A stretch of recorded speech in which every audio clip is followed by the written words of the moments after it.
Have you noticed that the moment you begin to truly change, the people around you grow uneasy? They will not say it openly, of course. They will dress it up. A joke at your expense. Advice wrapped in the costume of concern. That strange, heavy silence whenever you speak of anything deeper than the weather. But underneath all of it, something very simple is happening. Your evolution is threatening their sleep. And no one forgives the person who forces them to look at their own stagnation. Perhaps you are living through this right now. You started thinking differently, acting differently, questioning things you once swallowed without a second thought. And suddenly you find yourself alone, misunderstood, quietly judged. So let me tell you what no one around you will. This is not a sign that you have gone wrong. This is the price of building a strong mind. Not ordinary strength, a strength so real, so unmanufactured that it disturbs people. It frightens them. Without you saying a single word, it exposes the weakness of everyone still living on automatic. Why does this happen? Because a truly powerful mind is a threat to collective mediocrity. The moment you decide to think for yourself, to build your own values, to abandon the warm illusion of ready-made truths, you become dangerous. Dangerous to the system, dangerous to the people who counted on your smallness, and above all, dangerous to the person you used to be. So understand what this is. This is not comfort. It is a challenge. It is not for those who want easy answers. It is for the one who is exhausted from being a hostage to their own insecurities, who stands at the edge of an inner rupture, who is ready to build something that cannot be torn down, a mind no one can manipulate, a mind that unsettles because it does not bend. If that is you, stay with me, because what I am about to give you will confront you, and then it will free you. Let me begin with where such a mind is actually built, because it is not built where you think. I learned this in the hardest school there is. There was a stretch of years in my own life when the world was quite sure I had lost my mind. I had broken with everything that gave me standing, and I descended alone into the chaos of my own depths. Those years nearly destroyed me, and those years made me. Everything I later gave to the world was carried up out of that darkness. So when I tell you the following, I am not reciting theory. A human being is not transformed in peace, in stability, in order. He is transformed in pain, in the fall, in chaos. There was a philosopher I studied for many years, Nietzsche. He wrote that one must carry chaos within oneself to give birth to a dancing star. He was describing, in a poet's language, what I would later map in the language of the psyche. The descent into the unconscious, the confrontation with everything in you that has never been faced. This means you must abandon a childish idea, the idea that an unshakable mind is assembled out of comfort, cheap motivation, and pleasant affirmations repeated into a mirror. It is not.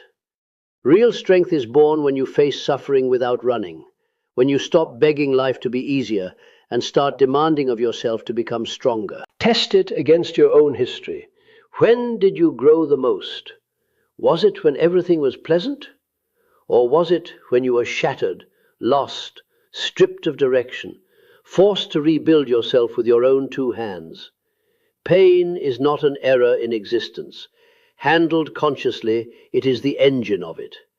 I never romanticized suffering. I treated it as material.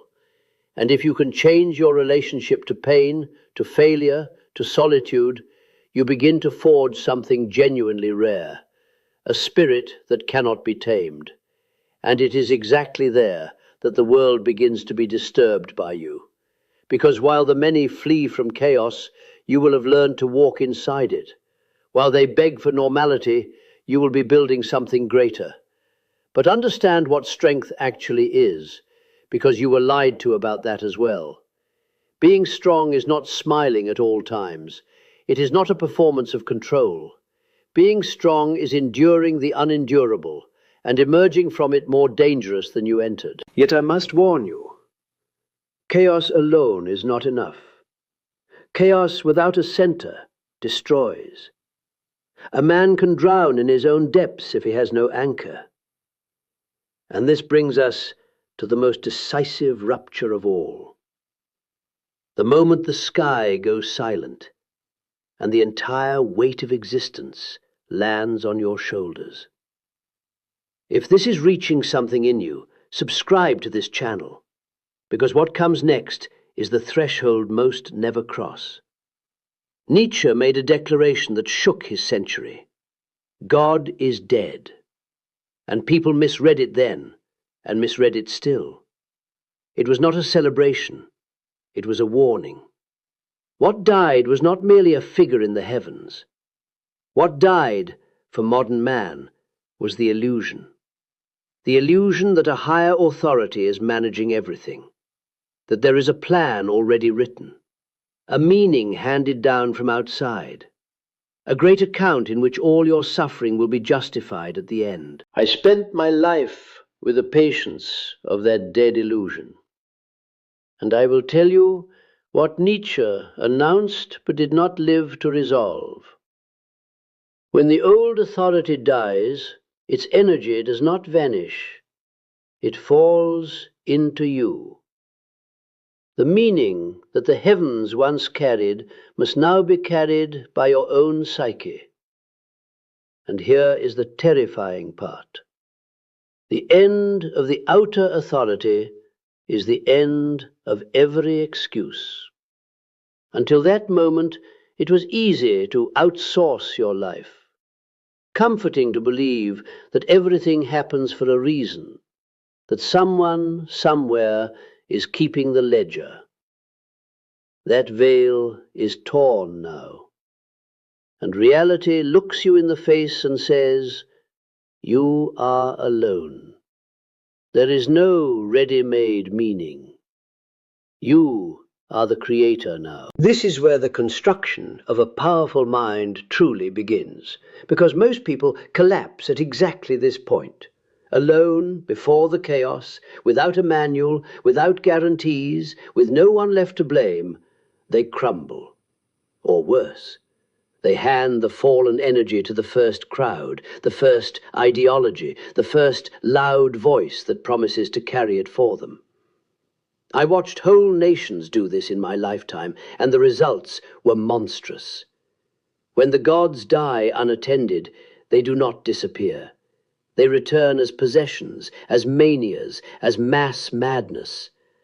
But the one who can stand in that empty sky without crumbling and without surrendering to the mob, that one begins to forge an unshakable consciousness. No more commandments to follow, values to create. No more obedience, self-overcoming. It is the birth of a brutal autonomy. And yes, with it comes the weight. Everything now depends on you. No absolution, no rescue. Either you build yourself or you sink. And here is this secret hidden inside the terror. This freedom that frightens you is the greatest power available to a human being. The moment you fully accept that no one is coming to carry your life for you, something ancient wakes inside you. A fire that drives you to rise even while bleeding. To think for yourself. To act, not because someone declared it correct, but because you decided it is yours. From this rupture, a new kind of human being becomes possible. Nietzsche dreamed of him as a man above mankind, and I have told you before where that dream breaks. The psyche does not allow a man to stand above his own humanity. He who tries does not transcend. He inflates, and the fall destroys him. The real figure is something else, not the man above others, the man who has become whole, who has descended into his own chaos and returned carrying its fire, who creates his inner law from his deepest center, not from his vanity, and lives by it even when it sets him against the entire world. That is why such a mind becomes unbreakable, because it was not built on the expectations of others. It requires no external approval to validate itself. It does not adapt to the world like water taking the shape of any container. It brings its own form. It does not ask, is this permitted? It asks, is this worthy of who I am becoming? And that single shift in the question transforms everything. Because when you begin to see yourself as a creator rather than a servant, the way you think, feel, and act reorganizes from the root. But I will not hide the cost. Becoming this requires sacrifice. You will have to let parts of yourself die, the parts that still beg for approval. You will have to bear the pain of not belonging. You will have to carry the weight of building an identity from the ground, with no applause, no guarantees, no pats on the back. And most people cannot. They retreat before they begin. They run back to the safety of ready-made beliefs, to dogmas and rules that someone else wrote for them. The road is solitary. I walked it myself, called mad by colleagues, abandoned by my closest mentor, isolated from the very world I was trying to serve. And it was precisely in that isolation that I found everything. Because here is what no one tells you about the path of mental strength. The stronger you become, the lonelier it gets. And not because you choose isolation, because the world no longer knows what to do with you. The free spirit, the one who breaks from common opinion, who refuses easy truths, who thinks with his own head, drifts inevitably away from the crowd. And the drifting hurts.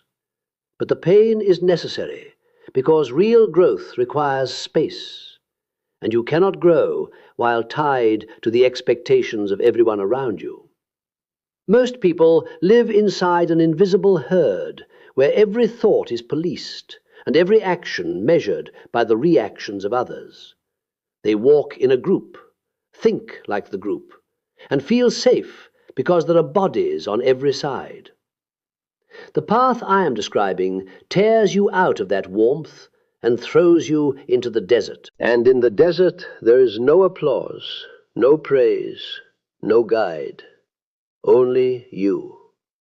Your doubts, your wounds, your fears, your desire to quit. That is where the real test begins. Most will run back. They will hide behind their masks again, pretend not to feel, not to think, not to see. But if you truly want to become someone who cannot be broken, you will stay. You will endure the silence that reveals who you actually are. I will tell you what loneliness really is, because I learned it in my bones. Loneliness does not come from having no people around you.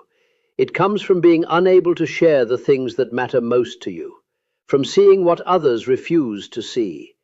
That loneliness is the tax on vision, and no price is too high for the possession of yourself.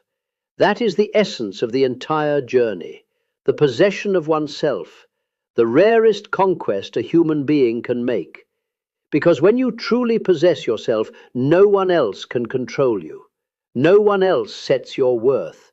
No one else can bring you down. You will lose people. Look closely, and you will find that most of what you lost were arrangements, not bonds. You will be called arrogant, strange, cold, distant. They will try to pull you back into the mold. That is the price of refusing to be domesticated, the price of not living as a mirror for other people's needs. And here is the raw truth of it. If you cannot endure solitude, you are not yet ready for freedom. Because every real freedom arrives by way of an abandonment, of emotional crutches, of comfortable illusions, of friendships that were only ever transactions. But the solitary mind that has begun to see does not merely walk alone. It begins to see what others cannot. And that triggers the second inevitable consequence. The collective notices, and the collective reacts. Understand the nature of your true opponent. It is not the tyrant. It is not the loud oppressor. The force I came to fear most in my century was subtler and far more corrosive. The quiet power of collective mediocrity. The invisible system that keeps everyone leveled downward, that punishes the one who dares to differ, that rewards obedience and dresses cowardice up as virtue. Real tyranny does not descend from above. It presses in from the sides, from the crowd that demands you stay small so that they are never forced to grow. And this is exactly what happens as you rise. As your mind sharpens, your spirit hardens, your presence gains weight, you begin to disturb. Not because you are doing something wrong, because you are doing something rare. You are breaking the mold. And the crowd despises whoever breaks the mold, because individual brilliance throws light on the darkness of ordinary, unlived life. Nietzsche had his own name for this machinery, a morality of the resentful. I saw it less as a morality and more as a psychology. The unlived life of the many turning with quiet fury against the lived life of the one. Strength is renamed arrogance. Ambition is renamed selfishness. Independence is renamed coldness. And out of these inversions a moral system is woven, one that appears to protect the small, while its true purpose is to punish the large. Make no mistake about the motive. It is not compassion, it is resentment. The one trapped in his own smallness does not want to be lifted. He wants the tall one cut down. So when you begin to liberate yourself, expect the attack. Sometimes open, more often subtle. The looks, the silences, the irony. The message underneath is always the same. Come back to the group. You are making us feel small. And you are, without intending a thing, simply by being who you are becoming. But mark how mediocrity fights, because it never fights with strength. It fights with numbers, with consensus, with the sheer weight of repetition. It will try to make you doubt yourself, to convince you that you are broken for not fitting. It will reach for every social weapon, from shame to exclusion, to make you lower your head. This is the moment most give up. They cannot bear to be the strange one, the difficult one. But I will give you another name for what you are. Necessary. Because while the world circles its recycled ideas and comfortable lies, it is the strong individual who carries the discomfort out of which anything new is ever born. Your difference is the spark, which is precisely why it draws the fire.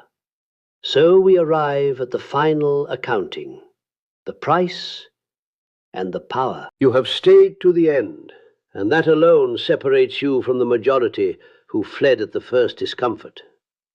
So I will speak to you plainly, as I spoke to those who sat across from me.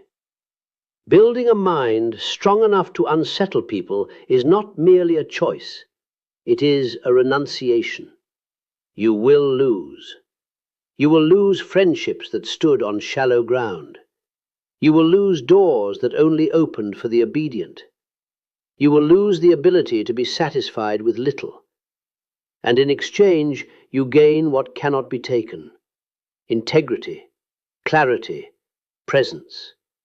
You will begin to notice that most people move through their days asleep, and that your wakefulness frightens them, that your steadiness makes the unsteady tremble, that your absence speaks louder than the presence of many. This strength is not found outside. No book hands it to you. No borrowed phrases summon it. It is dug out of the soul, in the silence of difficult nights, in the choices no one ever sees. It is the spoils of an inner war between who you were and who you are becoming.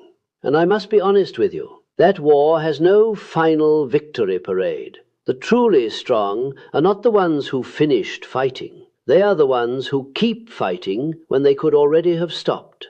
I said once that I would rather be whole than good. That is the creed of this entire path. Wholeness over approval. Reality over the performance of virtue. I never wanted followers. I wanted to set off earthquakes inside people, to make you stop crawling for approval, stop begging the world for a meaning it cannot give you, stop searching ready-made systems for what can only be built with your own blood and awareness. I wanted you to become dangerous, not in violence, in rarity, so rare that your mere existence forces others to face what they have been avoiding in themselves. So before you go, do one thing that will seal this. Write in the comments one truth you are tired of hiding, an opinion you have been afraid to voice, a thought that isolates you but that is genuinely yours. This is not a small gesture. It is the reclaiming of your voice, a declaration that you will not bend again. And stay for the next video. It continues exactly this journey, and it may matter even more than this one. If you have come this far, you already know you are not here out of idle curiosity. Something in you has already started to move. You are not alone. You are simply ahead.